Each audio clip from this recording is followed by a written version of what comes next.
You're tuned in to Our NC Radio, your weekly update on everything Forsyth County. Join the conversation as we meet the leaders shaping our future and the issues that matter most to you. Stay connected every week as we dive into what makes our community tick. Hello, and welcome to episode 10 of the Our NC Radio podcast. I'm very excited today because we are going to be discussing a very important topic, food insecurity and food deserts within Forsyth County. And I encourage you to take note. This is going to be a very important episode. Before we get into that, I've got a couple of things that I want to do as far as housekeeping is concerned. If you are new to the show, thank you, welcome. I appreciate you being here. We talk all things Forsyth County every single week. I usually post on a Monday, but with the cookout clash, I worked with a buddy of mine who's a vendor there. I absolutely got no sleep, and so I wasn't able to produce the episode on time. So I apologize for being a couple days late, but I'm glad that we were able to find this one. We are on Spotify. I'm working to get us up on Apple and also YouTube as well, and clipping some of the episodes. So check it out, subscribe, leave a review if you do enjoy the content, and share it with your friends and family. I really do appreciate that. That support goes such a long way. As I mentioned, we are going to be discussing food insecurity and food deserts within Forsyth County. This is something that is a very important topic. There was a research called a food resilience report that was done by City of Winston-Salem Sustainability Committee, and that was completed over the entirety of 2024. They just released that report early last month, and I wanted to talk about it and kind of go over some of the highlights. It's a long report. You can find it. I'll put a link to it on my Facebook group, which if you're not in there, check it out. It's Forsyth. It's RNC Radio Forsyth County, and we've got we're getting up there to about 60 members. Would love to get that up to 100, and also for our subscribers for the show, we're growing every single week, so I can't complain there. But go and take a look after the episode, or if you want to follow along. I will post the report itself and some of the accompanying documents that and links to resources and that kind of thing on the Facebook group page. So a couple of highlights. I'm going to do a quick broad overview of kind of what was talked about, and then we'll dive in a little bit more to the nitty-gritty. 55,000 people within the city of Winston-Salem, really within Forsyth County, is probably a little bit more, are food insecure. So being food insecure basically means that you really are not sure, you live paycheck to paycheck. You're not sure where your next meal is coming from all the time. And the most unfortunate thing about this is about 22% of all children in Forsyth County are food insecure. And it's heartbreaking to hear that, because, our kids are our future. And if they're not getting just, the basic necessities, food, healthy food, then they're not going to be learning. They're not going to be growing and maturing. They're going to have health issues. And there's a map that kind of shows out part of the problem, and that is, there's a lot of food deserts within Forsyth County. 7 of the 8 wards within the city of Winston-Salem have some areas that are considered a food desert. Food deserts, if you're not aware, are areas that are low income and also further than a mile from a full-service grocery store. So you can just kind of imagine the situation for some folks. Maybe you have car trouble, maybe you're disabled, maybe you, don't have a lot of resources and a lot of ways to commute. Maybe you rely on public transportation. And to get to the grocery store, you have to walk over a mile to get there, or you rely on public transportation. There's issues there as well. But it's really unfortunate. And if, look, I know a lot of our listeners, I know myself, I live in Louisville. A lot of the listeners of the show live in the Louisville, Clemens area. And we have no shortage of food options. And we have lots of different grocery store options as well. We got really nice Publix and Harris Teeter and Lowe's and Food Lions and really everything you could ask for. And it's unfortunate that these food deserts still do exist within Winston-Salem. And notably, the northeast ward of Winston-Salem, about 64% of the entire ward is a food desert. And that's really, really unfortunate. Another thing that is unfortunate is that in these food desert areas, a lot of them are considered food swamps. So a food swamp is an area where you have a lot of options to eat food, but very little options to eat healthy food.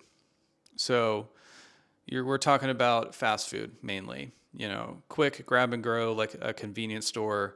Maybe it's like, McDonald's, Burger King, Bojangles, KFC, small mom and pop greasy spoon type places where you're not getting fresh fruit and vegetables. It's processed, it's overly processed.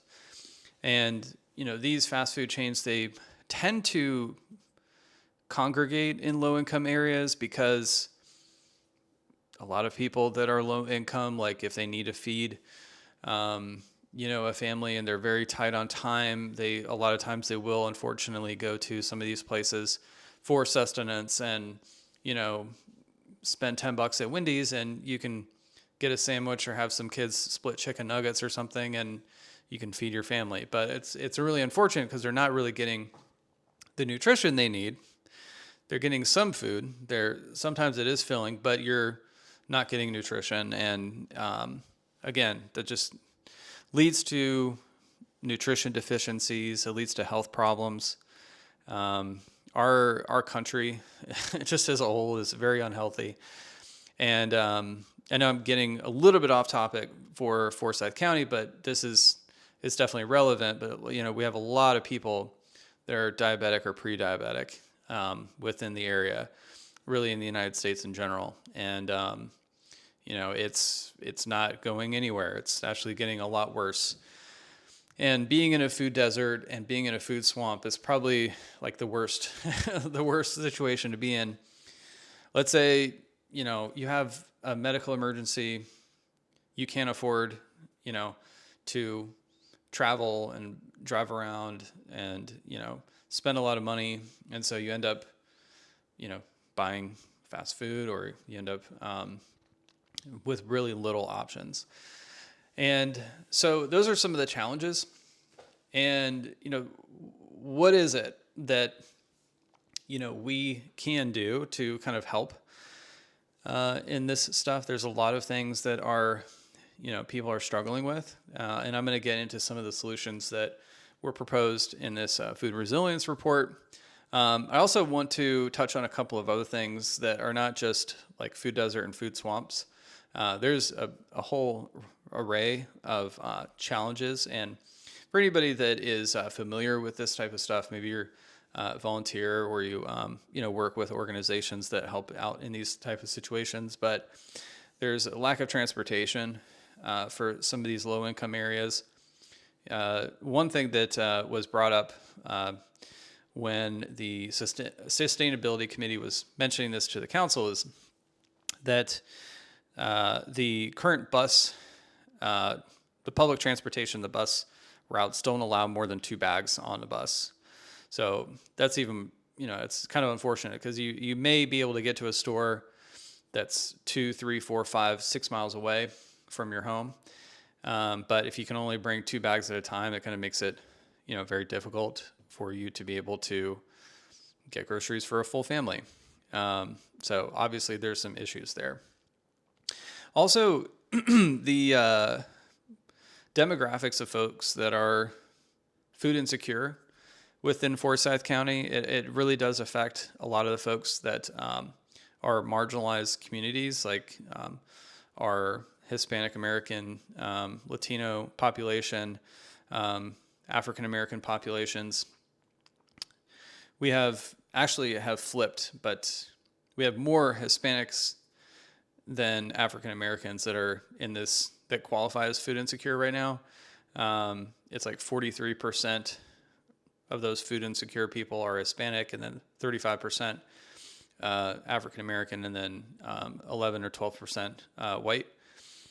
And there's cultural barriers. There's also language barriers that kind of, if you are suffering or if you are trying to prepare, food and you can't really afford it, of course you have some government benefits and that kind of thing. And I'm going to get into more solutions as well, but food pantries is somewhere that you might go to get, some food. And so the issue, one of the challenges that was kind of mentioned is that, one, there's a language barrier for a lot of these folks.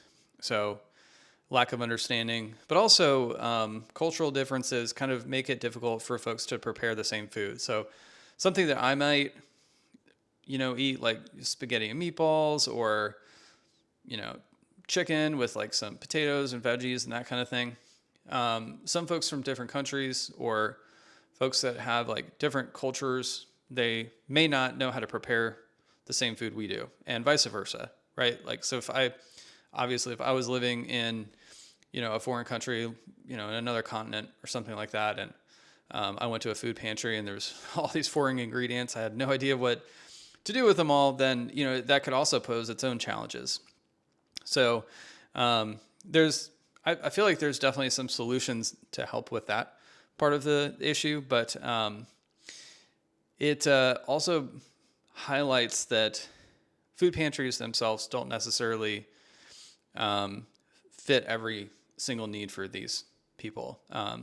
There is a very large need for prepared foods, things that you can just toss into an oven, heat up, and serve. And, there's not a lot of those available. And so that's something that definitely needs to be worked on.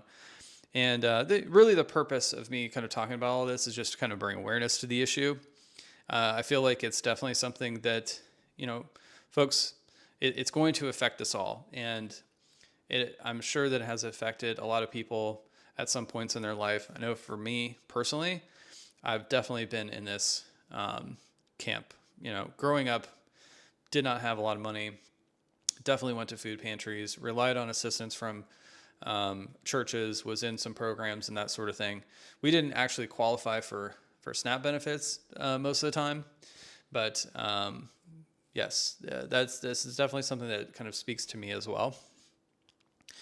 And that's another issue, is that only about 2/3 of the people that are food insecure are eligible for SNAP benefits. So SNAP is a government program that allows people to get free groceries, basically, WIC, that sort of thing.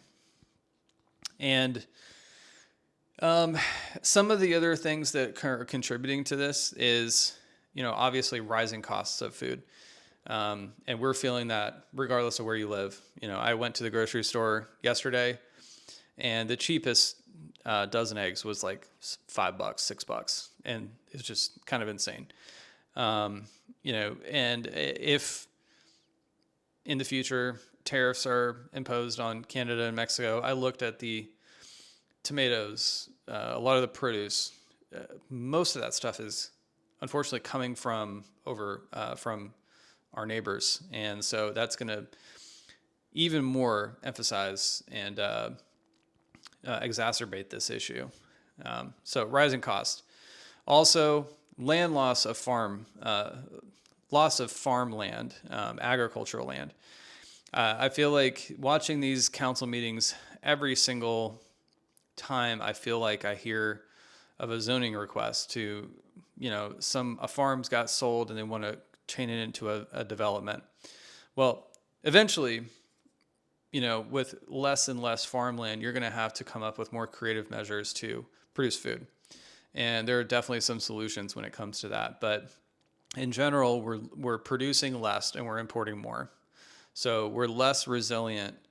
And when something like a natural disaster happens, or if a government administration decides to raise the tax or tariff imports and stuff like that from countries where we rely on a lot of food, then these are things that we need to kind of be considerate of. And if we are not producing as much, then we're going to feel it kind of at the grocery store.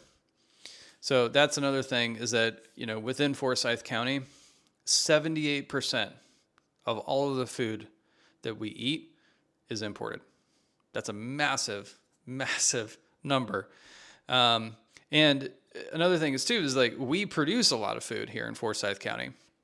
We produce 296 million kilograms of food a year. This was back in 2022. It might have gone down a little bit, but that is almost it's almost as much as we import, which is kind of nuts. So we're producing a lot of food, but we're also importing almost 80% of the food we eat, which is crazy. Also, we're, as a nation, just incredibly wasteful. North Carolina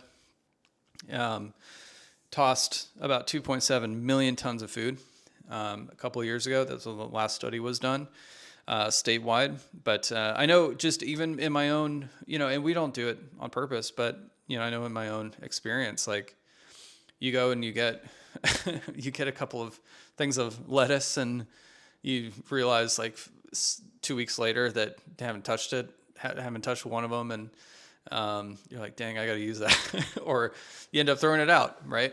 Luckily, I've been pretty good about that lately, but it definitely does come up. We end up wasting food sometimes.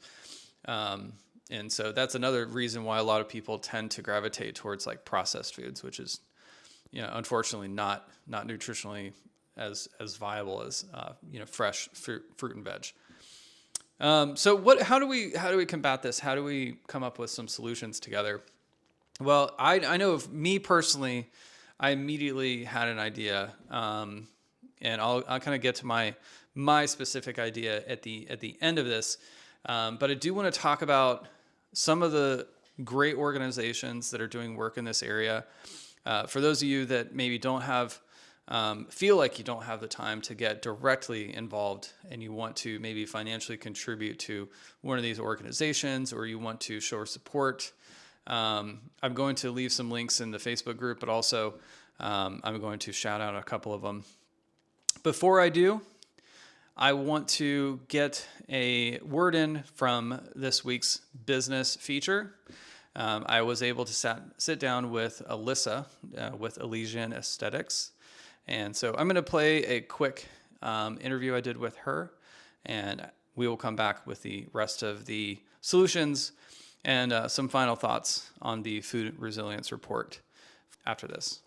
Hey everyone, I wanted to take a quick break to talk directly to the incredible people and businesses that make Forsyth County what it is. If you are a business owner, a nonprofit leader, or someone making a difference in our community, I want to invite you to come on the podcast and share your story. This show is all about highlighting the people who serve Forsyth County. Whether you are providing essential services, supporting families in need, or just making the area a better place to live. This is your platform to connect with the people who care about our community and want to support businesses and organizations that are making an impact. If that sounds like you, or if you know somebody that you think should be featured, please reach out to me, send me an email, ourncradio@gmail.com, and let's set up a conversation. I'd love to help you share your mission and let our listeners know how they can support you and how you also support them.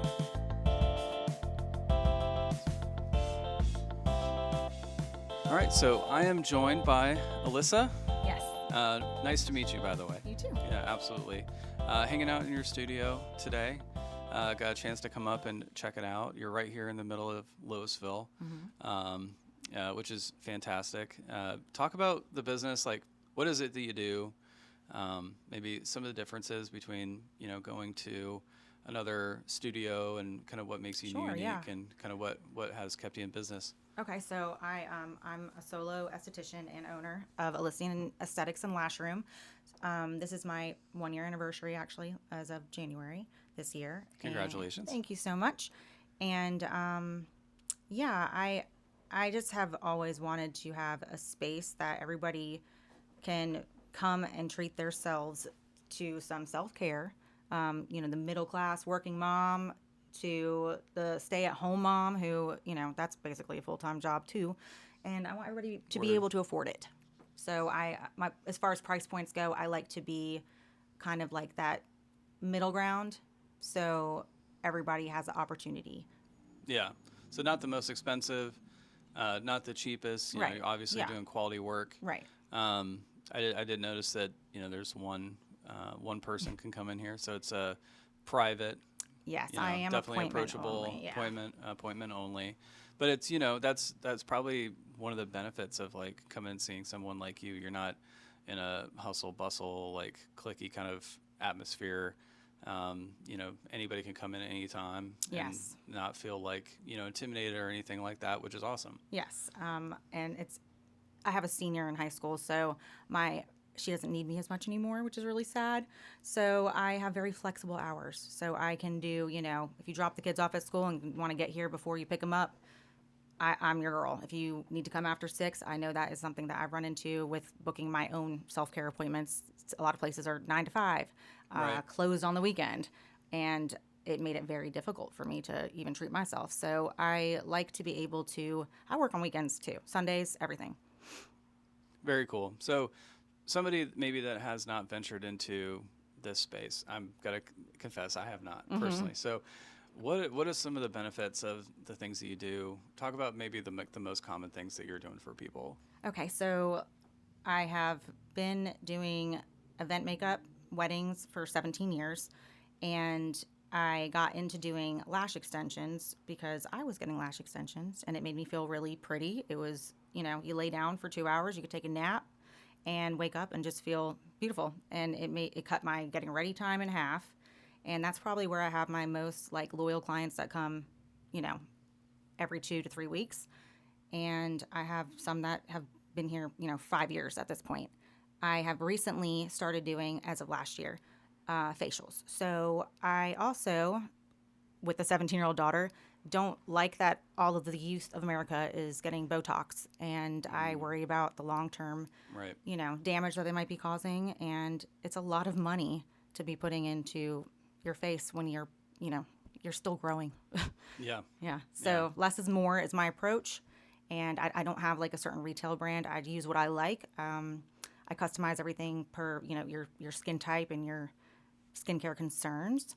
And I can send you a link to what it is that, that I recommend. So I'm not going to push anything on you. If you want to buy it, you can buy that yourself, Yeah. Yeah. I like that. That's cool. That makes it seem like it's a lot more approachable for like the average person, the busy person. Yeah. Like definitely, I like that. So you've been in Louisville now it's been a year? Yeah. Okay, very cool. And before that, where were you? So I had a short stint downtown for about 6 months. The prices downtown are really high. And to compete with them, I actually in that 6 months did not get one new client, not one. Wow. And I was actually, I told you earlier, I don't like social media. I'm just not very good at it. I'm pretty old fashioned. So who I was working with, she was doing a lot of advertising, and we would go to some pop-up things. I got nobody, not one new client. And she wanted me to double my prices, and I really, really didn't want to do that. I didn't want to lose the clientele I already had that was loyal to me. So, to get back in my comfort zone, this is where I grew up anyway, in Louisville, so I'm very happy to be here. I like the slower pace, and I mean, I want to be able to service my community too. Like, Yeah, I don't go of downtown course. often. I'm Right. not a big downtown person. No. Yeah. Yeah. Yeah. Same Traffic. here. All Same that. here. Yeah. I'm good. For sure. Well, this is great. I've learned a little bit. Certainly would encourage anybody that's listening, if they want to have a self-care day, if they want to, get ready for a special event, or they have like a wedding coming up, a formal coming up, and they want to get taken care of, definitely come and check you out. How can they get in touch with you? I have an Instagram. It's Okay. at Alyssa Wilson Artistry, which is my business that I've done forever. So that's just linked to my makeup events that I've been doing for a million years. So I do plan on rebranding within this new year because that 1 year, first year in business was really hard. It was a lot going on, I bet. and a lot of business owner is it's a tough hat to wear, but I do love it. It is great. Yeah.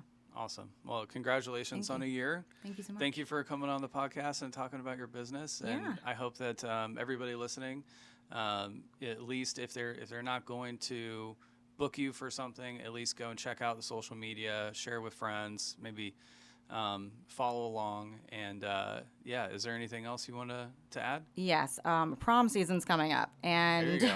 so back in the day, you used to be able to go to the mall, go to Haynes Mall, you go up to a counter, and you had to buy 3 products, and they would do your makeup. There's nobody working there anymore, and most of the time, they're not trained well. So I do offer makeup lessons. So if you don't know what color you need to be, I can match you. I can write things down. Once again, I'm going to give you that paper. You can go buy it. You can text me when you get there if they don't have that. And if you need, a teenager who doesn't wear makeup at all, I do makeup lessons for every age. And this is just, I really want to. I've seen moms looking for, their 13-year-old wants makeup and they don't know where to take them. And if you book an appointment at, Ulta, Sephora, the bigger places, they're gonna charge you a lot of money, and they're gonna push product because that they have sales goals. Sure. I don't have that, There so you go. which is nice. Well, that's awesome. Yeah. As a father of a young daughter, Oh, she's definitely not makeup age yet. She's only 2. So, oh. Hey, if she starts dancing, oh gosh, I can't even start to think about that.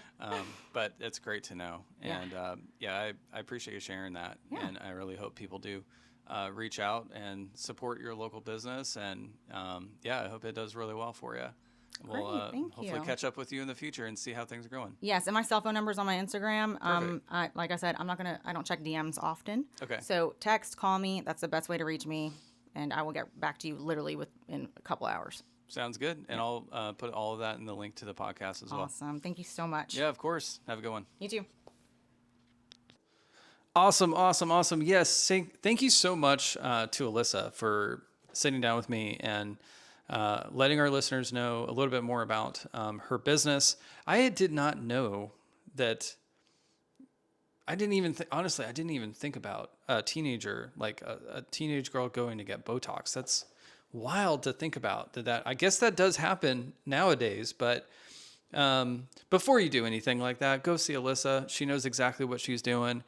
I promise you, you're going to look amazing. You're going to feel amazing. And she was mentioning to me, like, she doesn't have these, really super fancy, like super high-end products that she's going to tell everybody to go buy. She's like, listen, I'm just going to give you an Amazon link. Go and pick it up off Amazon or, whatever. She just makes it very easy, very down-to-earth person. And so, yeah, definitely go check her out. The studio is amazing. Like I said, very private, awesome place. And it's right in the middle of Louisville. So I know a lot of our listeners in the Louisville and Clemens area. So hopefully you can go check her out. And I want to jump back into the food resilience report from that was finished up at the end of last year. Again, this is something that is such an important topic, mainly because, in our community here up in like the northern part of Forsyth County, or whatever you want to call it, the west in Forsyth County, kind of closer to Louisville, Clemens, and up into Yadkin and stuff like that. We don't. I feel like things like out of sight, out of mind, because a lot of the schools in the area, we have good schools, we have private schools, and I remember I did a little bit of work down in Charlotte with a previous company, and we volunteered once a week to go to Title IX schools. I forget the exact term for it, but schools that are in lower income communities. And I remember talking to teachers. We ended up redoing their break room because they definitely needed it. And we installed a washer and a dryer in their break room because they ended up having to take care of a lot of the kids' clothes. Like there was kids that were coming to school that didn't have a chance to get like their clothes washed very frequently. So they were embarrassed, and sometimes they had to wear clothes like 3, 4, 5 times before they can get them washed. And the teachers were taking clothes home to help kids with their laundry, which is amazing. Teachers are amazing people. And unfortunately, a lot of them were food insecure. A lot of them, teachers were telling me that some of their kids were getting most of their nutrition just from the school meal program. And they didn't have, a lot of food at home, or they didn't get a chance to eat food at home. And so they were relying on going to school to get food. And it's just, I know that kind of stuff happens up here in Forsyth County too, but like I said, it's out of sight and it's out of mind for a lot of people.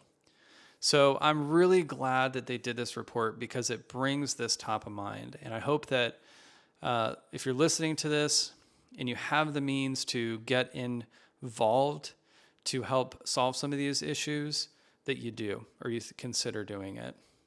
And I want to talk about some of those solutions because there definitely is some things that everybody can do to make a difference with this issue. First is recycle your food. So because we are such an incredibly fortunate country and community that a lot of us have excess food, do yourselves a favor, do the environment a favor, and do everybody a favor and compost your food scraps. If you're not familiar with composting, I'm going to be talking to the director of Wild Ones next episode, and we'll talk about composting in that episode. But organic material, non-meat products, use it in your garden. Don't let it go to waste. That's number one. It doesn't cost you anything. I got a little OXO clear, kind of like vacuum tight container. I just like toss my stuff in, seal it up, and then go dump it in the garden. And it's a great way to reuse food scraps. Also, if you have like a large amount of food, let's say you had an event and you had a lot of food left over, instead of tossing that, or if you maybe say you have a restaurant, you work at a restaurant and they have extra food, there are food pantries that will take some of that food. There are organizations that you can get in touch in to have them come and pick up the food maybe like the next day.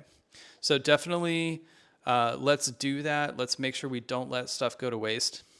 It would be amazing if we could reduce our food waste by even like 10% as a community. That would go a long way at curbing a lot of the issues, and it would definitely help with that food insecurity that people are feeling.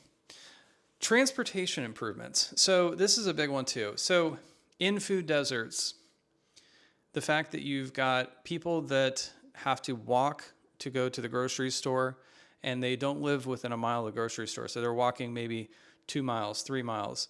That's a long way, especially if you've got kids with you, you've got kind of unsafe conditions to walk through and everything like that.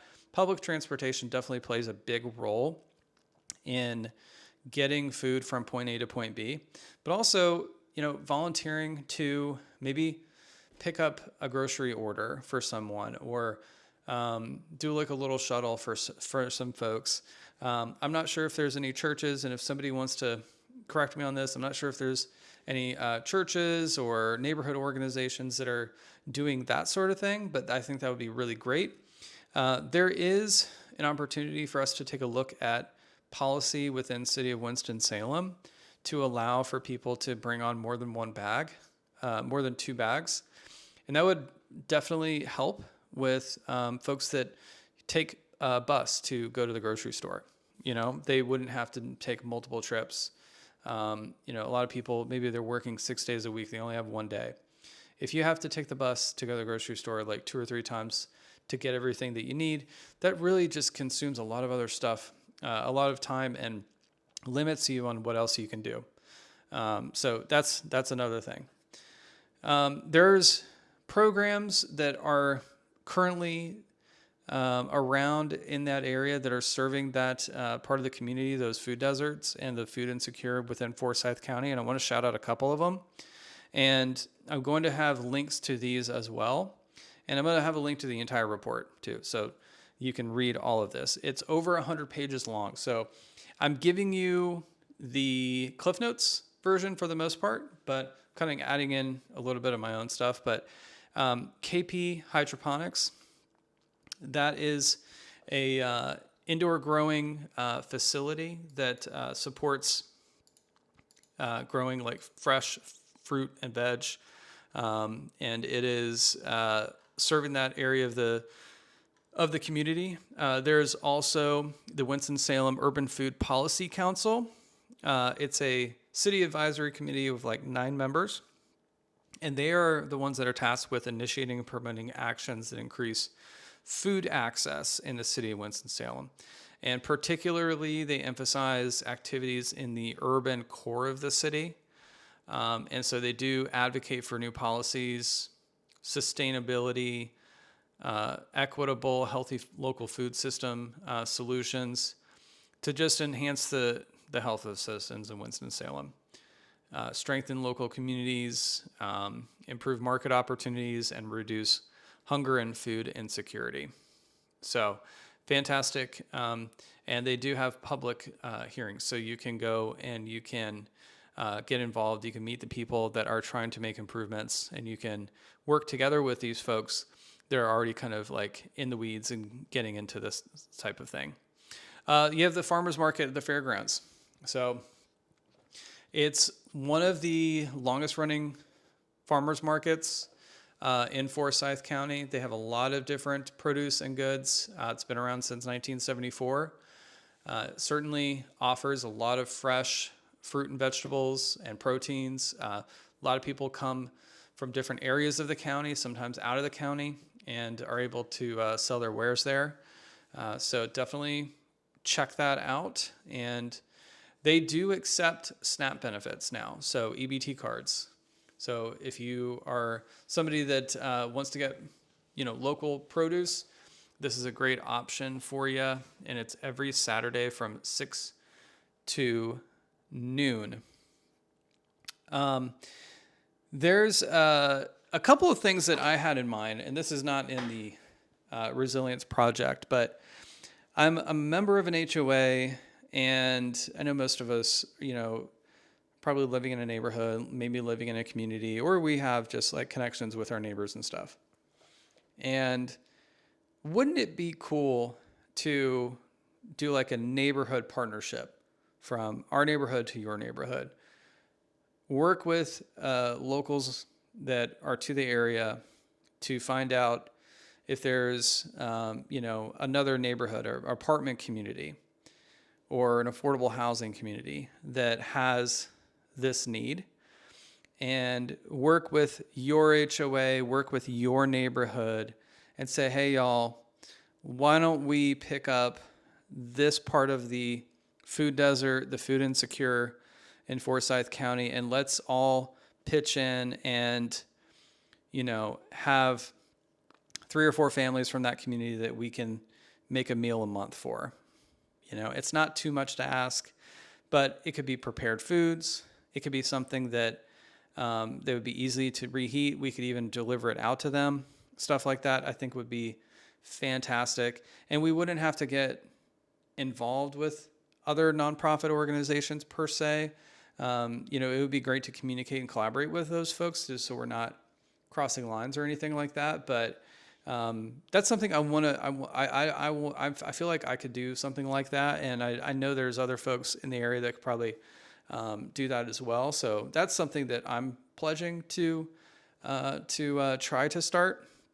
I'll let you know how it goes. I don't know if there's going to be a lot of roadblocks or whatnot, but I feel like that would be something that we could definitely do. And I think that'd be such a cool initiative to, not just drop something off at a pantry, but get to know some people in that side of town, learn from them, just kind of integrate and, bring us all closer together, and help our neighbors in need.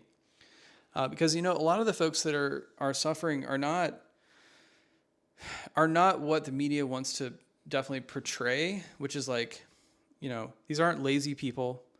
These aren't folks that are just kind of living off of government checks all the time. And unfortunately, I'm on Facebook a lot. I don't know if you can tell or not, but there's a lot of negativity that like people have this perception of folks that are, needing help that, and they have these just negativity that they spew out immediately. There's folks that are suffering from cancer. There are folks that lost, the breadwinner in the family to an accident.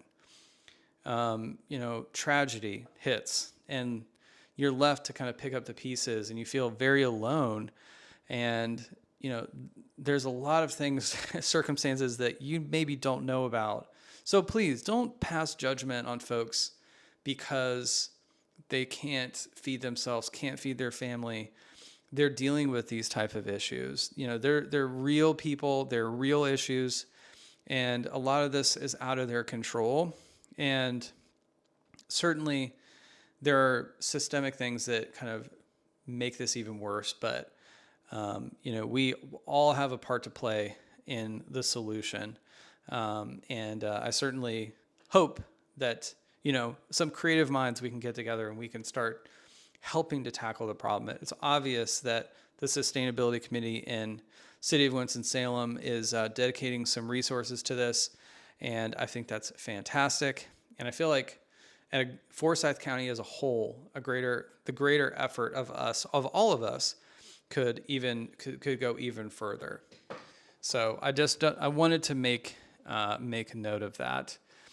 And as we kind of wind down this episode, this was actually not planned for me to talk about this, but these are the type of things that I feel like need more attention, need more discussion to be had, because they are the real issues that people are fighting and dealing with every day, and they're not going anywhere. Apparently they're getting worse, as you can tell. Like, the numbers are getting higher, and I know we like to live in our own little bubbles. We silo off ourselves about kind of informations. We only want to listen to this party or that party or this news channel or that news channel. And a big reason why I started this podcast was to just talk about Forsyth County, what it is that we're dealing with, the issues that are facing us,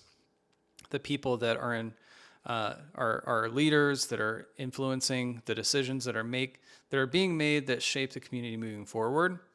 And this is the type of thing that if we all get together and we all don't close each other off, then we'll have an opportunity to hear about this type of stuff and work on solutions together. So I appreciate you listening. I appreciate, of course, if you listened all the way to the end. Let me know. Write me a little comment, post it on my Facebook post, and let me know that you made it to the end of the episode. Let me know what your thoughts are about this issue. Are you familiar with some of the organizations I mentioned? Are you interested in getting involved? Do you want to also volunteer your neighborhood, your HOA, to partner with another community? Let's work together. Let's figure out a solution. Let's help each other in need. And let's work to a better, healthier future for Forsyth County. Thank you all so much. I appreciate your time, and I hope you have a wonderful evening. I'll talk to you on Monday.